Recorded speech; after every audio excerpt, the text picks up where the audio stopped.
L'électrification de l'Afrique.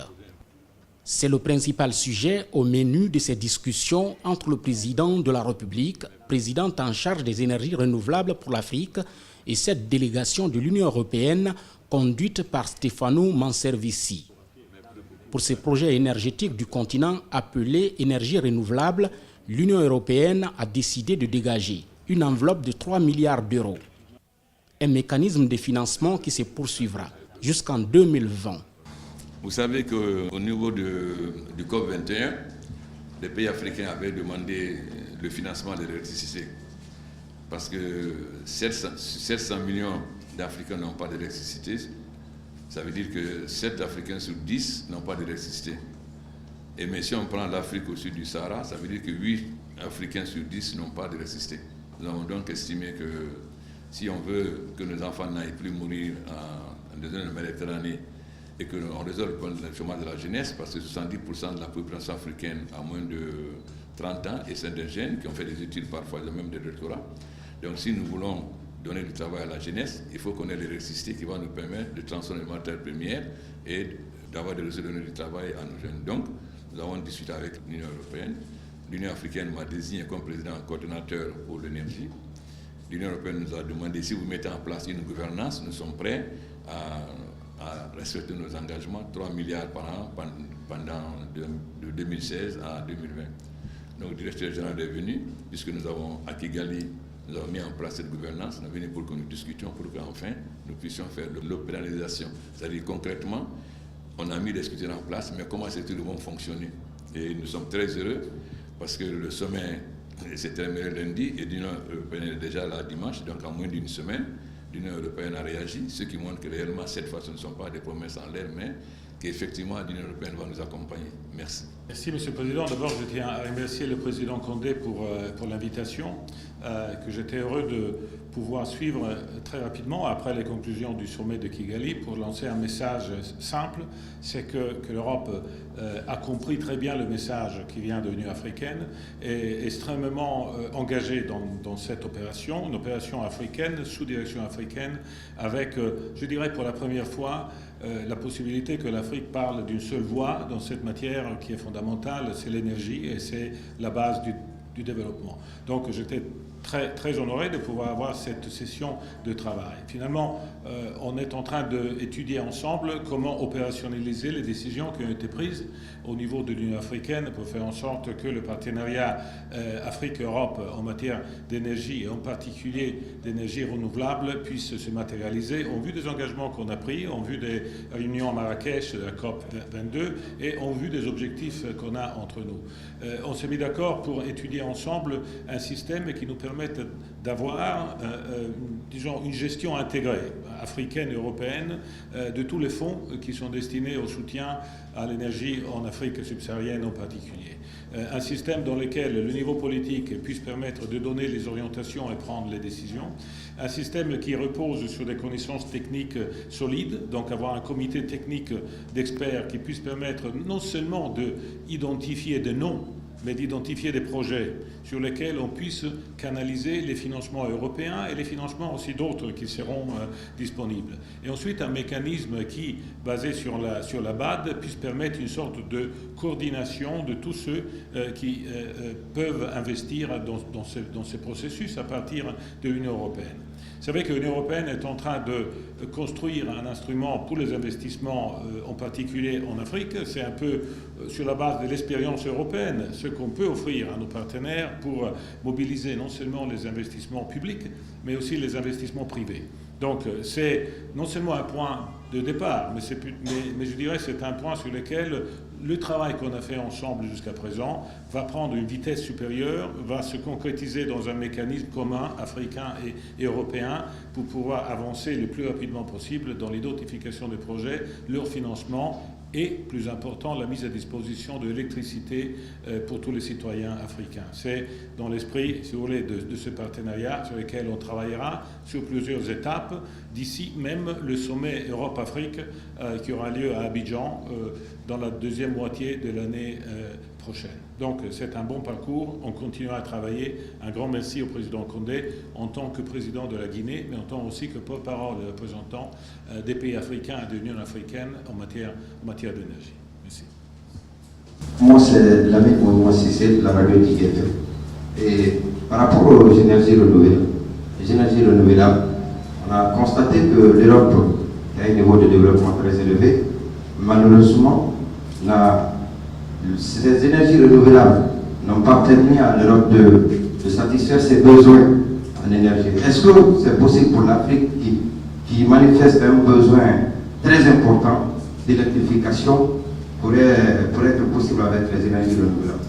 Il faut savoir que notre accord avec l'Union européenne, c'est l'Union européenne qui finance les énergies renouvelables. Mais au niveau de l'Union africaine, nous avons décidé de l'énergie mixte, c'est-à-dire si l'argent que nous donne l'Union européenne, c'est pour financer l'énergie renouvelable, c'est-à-dire les barrages, l'énergie solaire et éolienne, nous avons décidé que pour aller vite, parce que l'énergie renouvelable prend du temps, les barrages ça prend du temps, donc nous allons faire en même temps le mix, c'est-à-dire les pays africains peuvent par eux-mêmes financer d'autres types d'énergie, par exemple le charbon ou bien le gaz, etc. C'est très clair que nous utiliserons l'énergie mixte, mais progressivement, nous allons remplacer les autres par énergies renouvelables parce que les autres énergies sont polluantes. Mais nous avons dit quelque chose aussi de précis. Nous allons faire l'énergie mixte en utilisant les énergies les moins polluantes.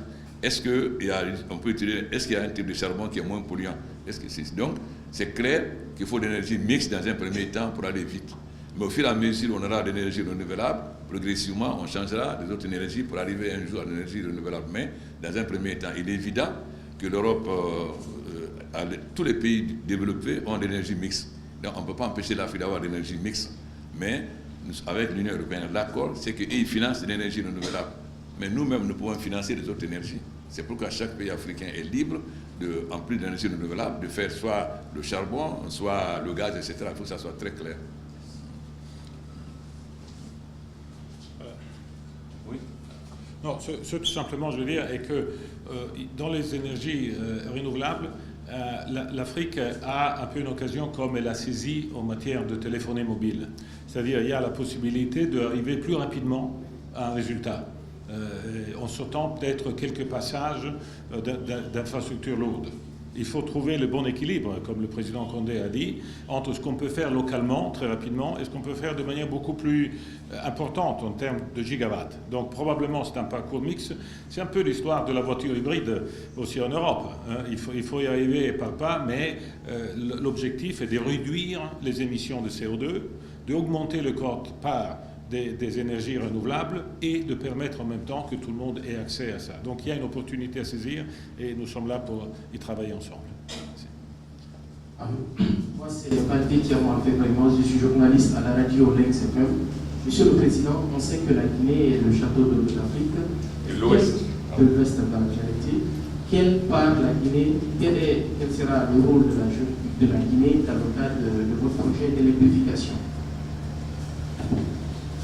D'abord, il ne faut pas confondre mon rôle, ce n'est pas pour la Guinée, c'est pour l'Afrique. Donc, je ne suis pas coordonnateur pour les projets guinéens, je suis coordonnateur pour tous les projets africains. Mais il est évident qu'au niveau de l'Afrique de l'Ouest, sur le plan de l'énergie, la Guinée a un grand rôle à jouer parce que nous avons 110 processus de barrage et nous sommes dans l'OMVS comme dans l'OMVG. Donc, il est évident que les projets guinéens, qui sont en même temps des projets sous-régionaux, seront parmi les projets prioritaires, comme par exemple le barrage de Inga en Afrique centrale, par exemple, sera parmi les projets prioritaires. Donc cette initiative va nous permettre de développer rapidement nos énergies renouvelables, particulièrement les barrages, parce que ce sont des projets qui sont à la fois pour nous, le Mali, le Sénégal, la Guinée-Bissau, la Gambie, etc. Donc ça va accélérer. Par exemple, nous avons Kokoutamba, où ce qui peut être dedans, nous avons le barrage de Soapiti, nous avons le barrage de Foumi, qui sont des barrages prioritaires parce que ce n'est pas seulement pour la Guinée, surtout c'est à la fois l'énergie et aussi l'agriculture. Donc ça va nous faciliter d'accélérer le développement de cette énergie renouvelable. Mais je ne me bats pas pour la Guinée, je me bats pour l'Afrique. C'est-à-dire autant je défends les barrages en Guinée, je défends les barrages au Congo, Kinshasa, etc. parce que je suis coordonnateur pour toute l'Afrique. Il faut que ça soit bien clair. Moi, c'est Kibat Guinantier de la radio Global FM. je voudrais savoir à partir de quel moment les populations africaines pourront concrètement bénéficier de ces investissements. L'objectif est le plus rapidement possible. Ce plus rapidement possible, d'ailleurs, ne commence pas aujourd'hui, parce que vous savez bien que nous travaillons déjà ensemble avec les autorités de la Guinée, ici en Guinée, avec les autorités des autres pays, pour électrifier l'Afrique. On ne commence pas maintenant.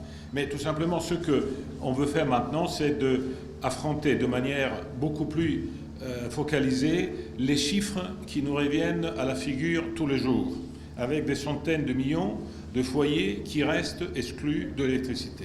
Ce n'est pas une opération de bon cœur, c'est une opération de développement et de partenariat. Donc, si je vous dis à partir de la semaine prochaine, je vous dirai évidemment quelque chose qui n'est pas crédible. Ce que je veux dire, que non seulement à partir de la semaine prochaine, mais à partir d'aujourd'hui, mais à partir de ce moment-là, ce qu'on va faire, c'est d'échanger de vitesse, pour faire en sorte que de manière plus transparente, plus visible, on puisse faire en sorte que ce processus qui prendra du temps puisse être perçu, vu et acquis par tous les Africains. Donc c'est un engagement, évidemment. Je ne peux pas être plus, mais je crois qu'on ces jours-ci, et notamment si le leadership très fort du président Condé arrivera à faire parler l'Afrique d'une seule voix, je crois que nous serons, en tant que partenaires, aussi poussés à être un peu plus efficaces. Donc c'est un travail qu'on va faire ensemble. Merci. Vous savez, beaucoup de mes collègues étaient sceptiques. Ils ont dit, mais on nous promet tout le temps de l'argent, on ne voit rien. Nous-mêmes, on a vu dans le cas de l'Ebola. Mais moi, j'avais la certitude que ça ne va pas être le cas. La preuve, le sommet de l'Union africaine s'est terminé le 19. Aujourd'hui, nous sommes le 20. Et l'Union européenne est déjà là pour le président. C'est pour que concrètement, puisque nous avons créé la gouvernance, c'est-à-dire comment l'argent va être géré, ils sont venus tout de suite pour qu'on discute comment on va mettre ça en pratique. Donc, si une semaine après le sommet de Kigali, ils viennent, ça veut dire que nous sommes certains qu'on a les 3 milliards d'euros par an pendant 5 ans. Parce que sinon, pourquoi voulez-vous qu'ils viennent maintenant, qu'on discute de planification, et nous allons envoyer des experts, nos experts à Bruxelles, discuter avec eux pour qu'à New York, on arrive. Parce que si nous arrivons à mettre en place une structure pour l'énergie et Union africaine-Europe, nous allons pouvoir montrer ça comme modèle. Vous savez que les Américains ont lancé Power Africa depuis quelques années, mais jusqu'à présent, il n'y a pas $1 de dépensé. Donc si nous arrivons à être d'accord avec l'Europe pour le financement de l'énergie, ça va nous amener à pousser les Américains aussi, et les Canadiens et les autres à rentrer dedans. D'ailleurs, l'Union africaine m'a demandé d'écrire à la Chine et à l'Inde qui ne font pas partie des G8 pour qu'eux aussi participent. Donc moi, je suis une fois optimiste. J'ai beaucoup souffert pendant l'Ebola parce qu'on nous promettait beaucoup de sommes qu'on ne voyait pas. Beaucoup d'argent était dépensé dans les hôtels, les billets d'avion et les perdiens. Mais je pense que cette fois, ce n'est pas le cas. Donc, je fais confiance à nos amis européens parce que le directeur général Souti est très engagé. N'oubliez pas qu'ils sont en train de financer l'interconnexion entre la Guinée et le Mali, puisque dans les barrages que nous sommes en train de faire, nous devons donner le courant au Mali. Déjà en Guinée, concrètement, ils ont commencé le financement, c'est l'interconnexion. Donc, je suis optimiste cette fois. Merci.